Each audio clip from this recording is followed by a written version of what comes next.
Is it prohibited to recite the Quran while we are wearing our shoes? People look at us strangely if we read the Quran with shoes on. Romana, if you care about what the people say, this will never end. Because the vast majority of people are ignorant. They have no knowledge about Islam. So what they like and dislike is not related to Islam. It's related to their culture, related to their misconceptions, but it has nothing to do with Islam. What is wrong in wearing shoes while reciting the Quran?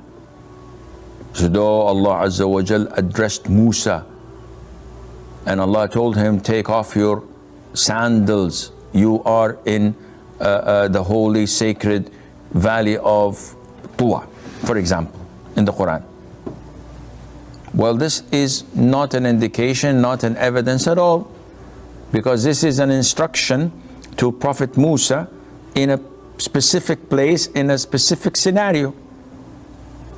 We as Muslims don't care about what these ignorant people say, because we have an authentic hadith which states that the Prophet ﷺ led the congregation in the masjid of the Prophet in Medina while wearing his shoes, and all the companions behind him were wearing their shoes, and in the middle of the prayer he took them off.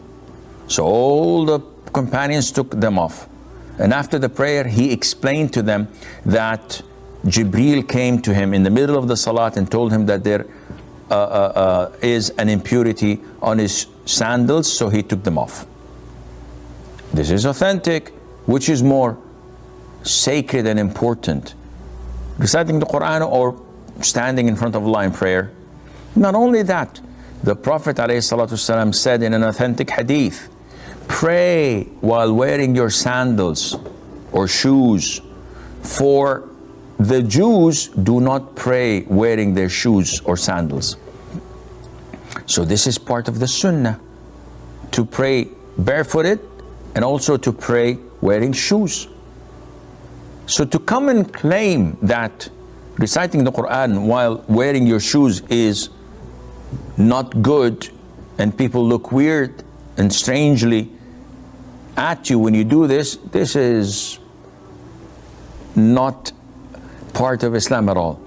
And you should not pay any attention to these ignorant people, because they don't know.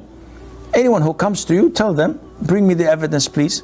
Show me from the Quran and the Sunnah that specifically reciting the Quran while wearing your shoes is not permissible.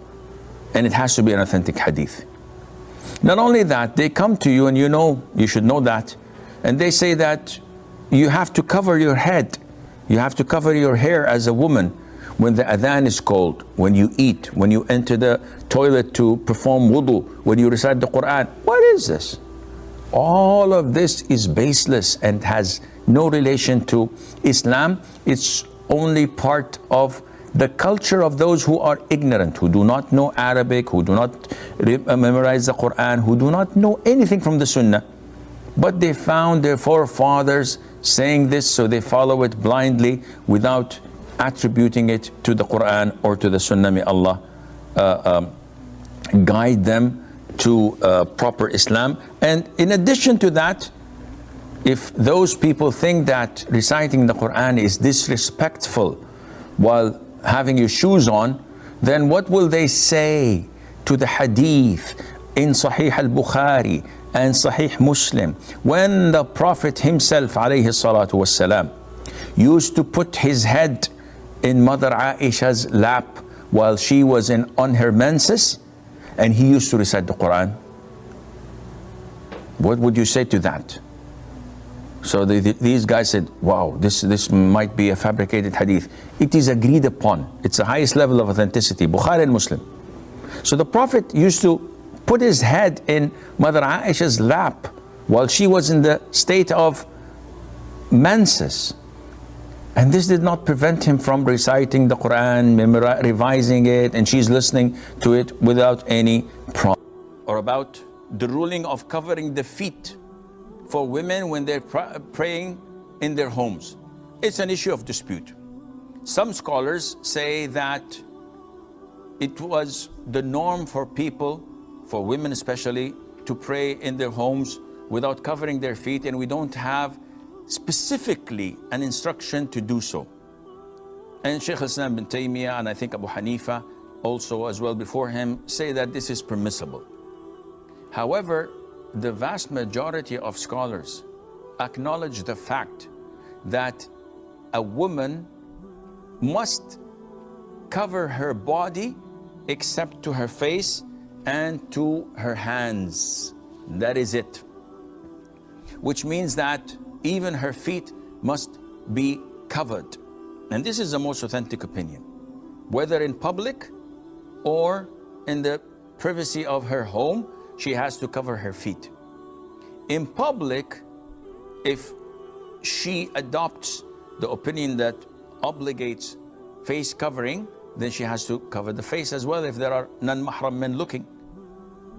But when it comes to the feet, she has to cover them whether in public or in private. And covering them can be through wearing socks, and it also can be by wearing an outer garment that is so long that it covers her feet while in the standing position.